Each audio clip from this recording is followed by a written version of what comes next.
अस्सलाम वालेकुम नाज़रीन, आप मेरा यूट्यूब चैनल देख रहे हैं। सोहराब बरकत आपसे मुखातिब है। उम्मीद आप खैरियत से भी होंगे, खुश भी और महफूज भी।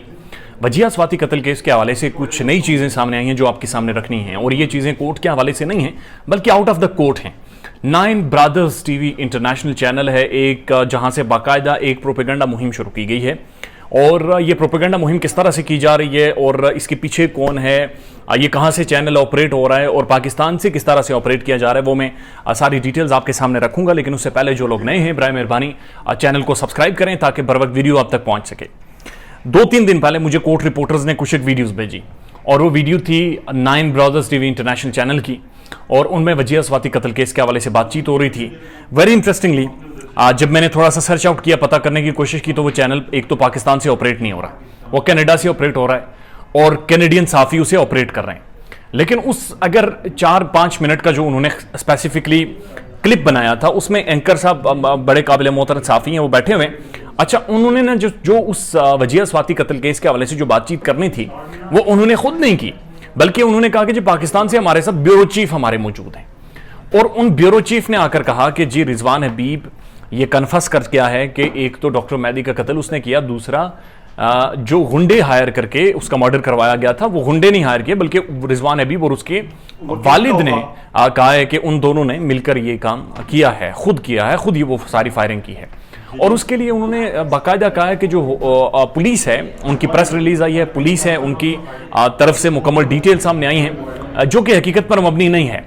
जो कि असल हकायक नहीं है। क्योंकि अगर ऐसा कोई डॉक्यूमेंट था, ऐसी कोई हैपनिंग थी, तो यकीनन वो वॉइस नोट सुना सकते थे, यकीनन वो कोई डॉक्यूमेंट ऑफिशियली या पुलिस की प्रेस रिलीज, चुके हमारे रिपोर्टर्स भी इस केस पर नजर रखे हुए हैं, उनकी तरफ से कम कोई ये चीज ऑथेंटिक सामने आ जाती। तो उसमें ये चीज कोई नहीं थी, बस एक वीडियो बनाई गई और उस वीडियो मैसेज में बड़ा कैटेगोरिकली ये कहा गया कि पुलिस के जरा ये कह रहे हैं, या पुलिस ने कम से कम अपनी जो प्रेस रिलीज जारी की है उसमें ये चीज कही गई है कि रिजवान हबीब ने ये चीज कन्फेस की है कि उसने बेसिकली डॉक्टर मेहदी को कत्ल किया, और वो रिजवान हबीब खुद और उसकी जो वालिद हैं वो खुद इस सारी किलिंग में मुलविस थे। अब ये बड़ी एक सेंसिटिव खबर है, बड़ी एक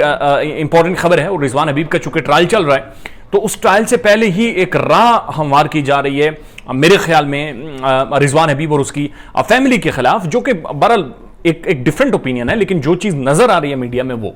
अब इस चैनल ने, जो कि पाकिस्तान से ऑपरेट ही नहीं कर रहा, कनाडा में बैठा हुआ है, और एक गुमनाम किस्म के इनके जो ब्यूरो चीफ साहब हैं, उनको इन्होंने टेलीफोन लाइन पर लिया, और टेलीफोन लाइन पर लिया या ऑलरेडी रिकॉर्ड था, क्या था कोई पता नहीं है। ये भी नहीं पता कि क्या वाकईतन उन्होंने पाकिस्तान में से वो खबर दी है,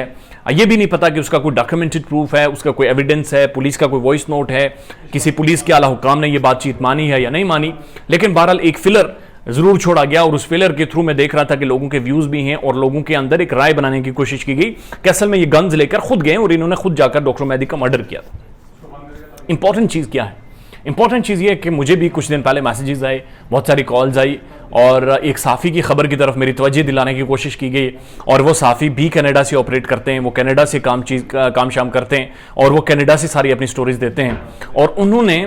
आई डोंट नो किसकी ईमा पर उनकी स्टोरी छपती है अंग्रेजी, जो पाकिस्तान का जो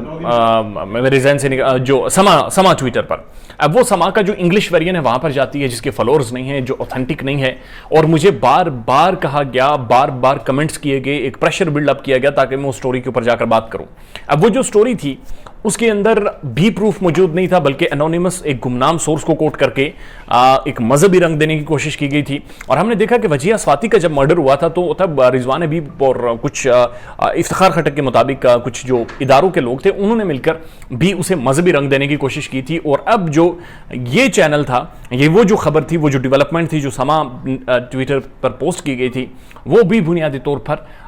एक मजहबी तासुर ज्यादा दे रही थी, एक अलग जाविये की तरफ, एक अलग पेशरफ्त की तरफ हमें लाना चाह रही थी, जो कि अहम तरीन चीज़ थी। और जब मैंने वो खबर नहीं रिपोर्ट की, तो आपने देखा कि उन्होंने कुछ कमेंट्स भी किए कि आपकी भोंगियाँ होती हैं, ऑथेंटिक चीज़ नहीं होती, और एनोनिमस सोर्स को कोट करके, यानी गुमनाम सोर्स को कोट करके आपको उस पर बातचीत करनी चाहिए थी। जब मैंने नहीं की, तो उसके बाद मैंने देखा कि चैनल ये 9 ब्रदर्स इंटरनेशनल टीवी, इन्होंने बाकायदा उसको रिपोर्ट किया, उसके ऊपर बातचीत की और वही सोच उन्होंने सामने रखी। It's very important to note कि ये केस किसी प्रोपेगेंडी की नज़र ना हो। It's very important to note कि ये केस परसेप्शंस की नज़र, सोच की नज़र, थॉट्स की नज़र ना हो, बल्कि जो असल हकायक हैं, असल कोर्ट के अंदर की प्रोसीडिंग्स हैं, असल जो फैक्ट्स हैं वो अवाम के सामने आए, ताकि कम से कम एक केस एक फेयर ट्रायल के थ्रू, एक फेयर मरहले के थ्रू, एक फेयर मीडिया ट्रायल के थ्रू अपने इख्तिताम तक पहुंचे। इसलिए मेरी गुजारिश होगी कि जो भी लोग इस केस को फॉलो कर रहे हैं वो इस चीज़ पर यकीन रखेंगे, जब तक कोई भी ऑफिशियल डॉक्यूमेंट आपके सामने नहीं रखा जाता, ऑफिशियल सोच, official voice note, official legal justified document attested आपके सामने नहीं रखा जाता, तब तक उसमें कोई हकीकत नहीं होती। तब तक वो एक परसेप्शन एंड प्लांटेड चीज़ होती है,